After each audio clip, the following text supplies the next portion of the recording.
The late afternoon sun hung low, casting long, stretching shadows across the pavement of Jerry's Roadside Diner in Lincoln, Nebraska. It was the kind of quiet, unassuming place where the hum of local chatter blended with the occasional clink of coffee cups. Truckers pulled in for a break, and townsfolk meandered in for their daily doses of caffeine.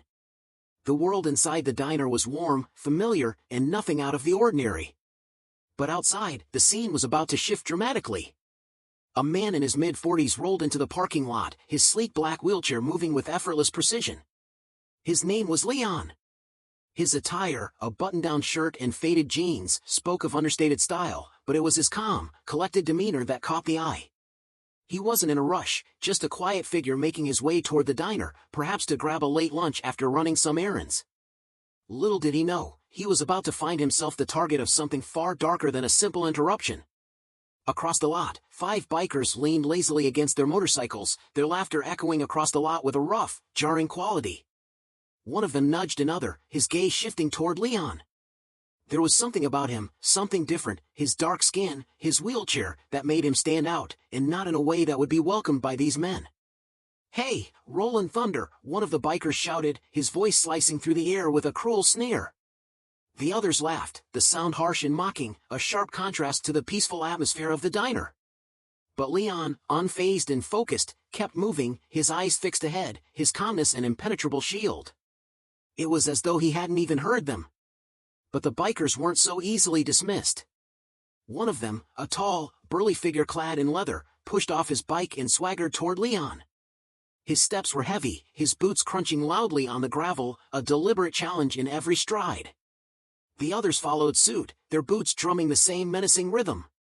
Leon, feeling the shift in the air, slowed his movement, instinctively aware of the group closing in behind him. He paused near the entrance to the diner, his hand hovering over the rim of his wheelchair, ready for whatever might come. The leader of the bikers, a man with a patch that read Outlaw Rebels on his leather vest, approached with a grin that oozed hostility. "Hey, buddy," the biker called, his voice dripping with mockery. "Where's the fire, or are you just out for a stroll?" His words cut through the quiet like a blade, and his gang erupted in laughter, each chuckle more pointed than the last. Leon, though, remained composed. He turned his head slightly, meeting the biker's gaze with a look that spoke volumes, calm, unwavering, and completely unfazed. "Just grabbing some lunch," Leon replied coolly, his voice steady, betraying nothing of the tension mounting around him. But that calm only served to enrage them further.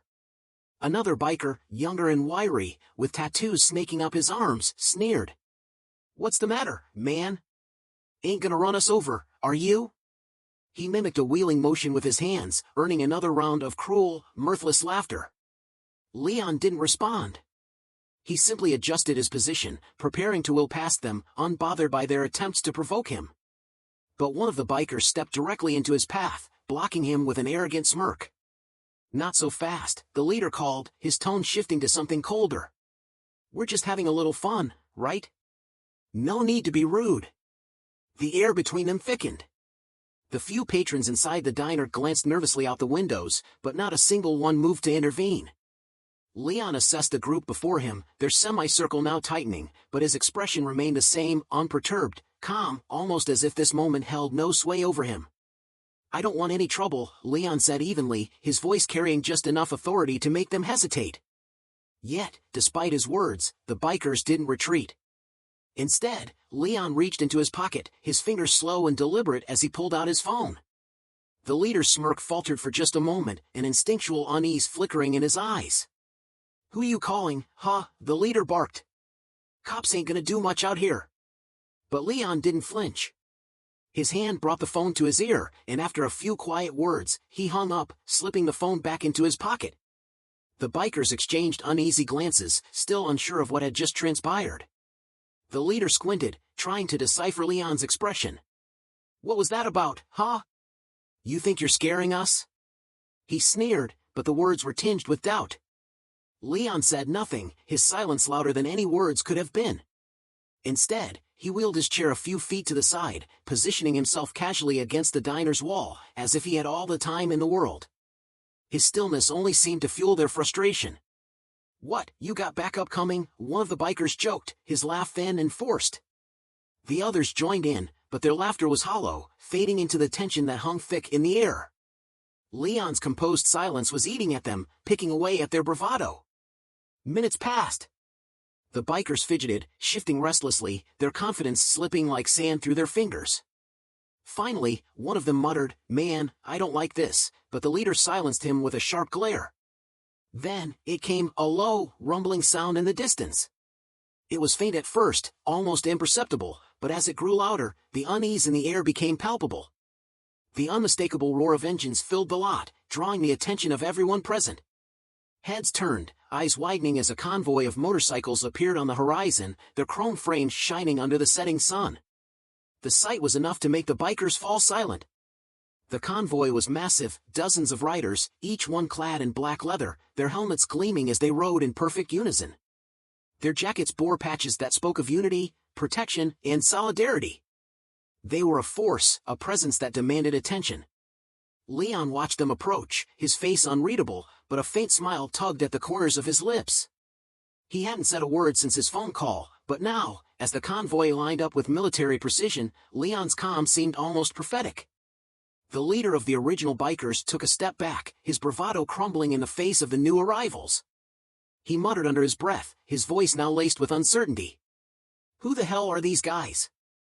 The atmosphere shifted in an instant, and it was clear to everyone involved, the balance of power had irrevocably changed. What had started as a petty display of mockery was now something far greater. The rumble of engines shook the ground as the convoy of riders dismounted, their boots striking the gravel with the precision of soldiers at attention. No words. No chaos. Just an undeniable presence that could not be ignored. Each rider moved with an unspoken command, their leather jackets marked with the words "Guardians of the Road." They weren't just men on bikes, they were a force, an unyielding symbol of unity and strength. The leader of this convoy, a towering figure with a silver beard and eyes that seemed to pierce through the air, stepped forward. He surveyed the scene quickly, his gaze landing on Leon. "You good, brother?" His voice, though calm, held an undeniable authority. Leon nodded slightly, still composed, his eyes unwavering. "I am now," he answered simply. The Guardian's eyes flicked toward the group of bikers who had been harassing Leon. Just moments ago, these men had felt untouchable. Now, they were a different breed entirely, their bravado evaporating in the face of this new challenge. The leader of the original bikers puffed up his chest, desperately trying to regain some sense of control. "What's all this about?" he demanded, but the uncertainty in his voice betrayed his confidence. The Guardian leader took a step forward, his presence alone enough to make the other man take a step back, his smirk faltering. "This is about respect," he said, his tone heavy with authority. "Something you clearly don't understand."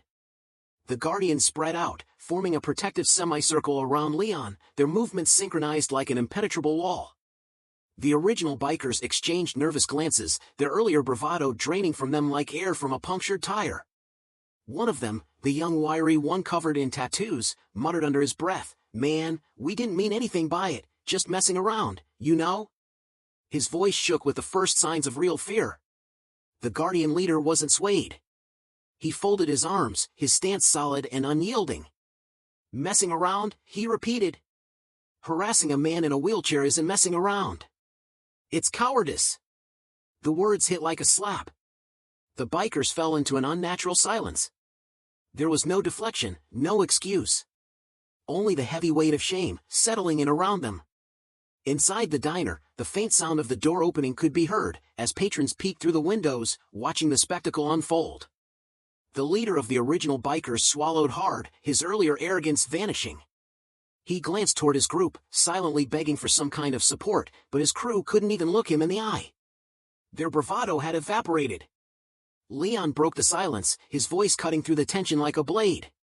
"You thought I was alone, didn't you?" he asked, his tone even, the weight of his words settling heavily in the air.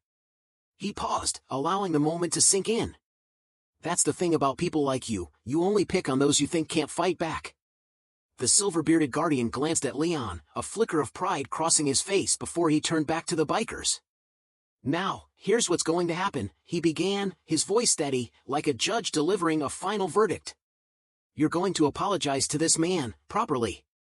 Then, you're going to leave. And you're never going to pull this stunt again. Do I make myself clear?"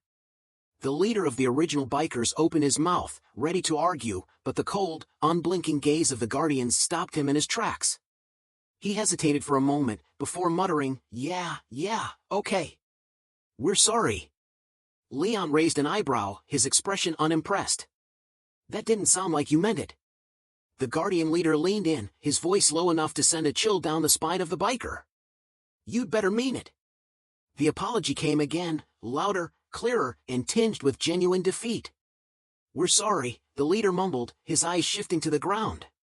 The others joined in, their words barely audible, their voices hollow and empty of the bravado they'd had moments ago. Leon nodded once, his expression still calm. Apology accepted, he said simply. But remember, you don't get a second chance to fix this kind of mistake. The bikers quickly retreated to their motorcycles, their haste betraying their humiliation. As they sped off, their arrogance had been replaced by something far more telling, embarrassment. The parking lot fell silent, the tension lifting like a fog dissipating in the morning light. Leon turned to the silver-bearded man, his expression softened by gratitude. He extended his hand. Thank you, he said, his voice genuine and warm. The guardian leader clasped his hand firmly. Anytime, brother. You're not alone. Remember that. As the guardians began to mount their bikes, the rumble of engines filled the air once again. But this time, it wasn't the sound of intimidation. It was the sound of unity, of solidarity, a reminder that strength was found in numbers. A reminder that standing up against injustice was never a fight lost in vain. The last of the guardians revved their engines and rode off, their presence slowly fading into the distance. Leon exhaled, a slow breath escaping his chest as the weight of the past few minutes lifted. The sound of their bikes was now a triumphant hum, rather than a threat. Inside the diner, life resumed. Patrons who had been watching from the windows returned to their meals, exchanging whispered conversations. Leon rolled toward the door, his pace unhurried, his mind reflecting on the brief but significant encounter. He had faced far worse in his life, but today had been a reminder of a truth he held close: standing firm in the face of cruelty would always be the right choice. Inside, the waitress, a middle-aged woman with short blonde hair, met him with a soft smile. Everything okay out there? She asked, her eyes scanning him for any sign of distress. Leon returned her smile, his tone warm as he replied, yeah, everything's fine now. Just had a little misunderstanding.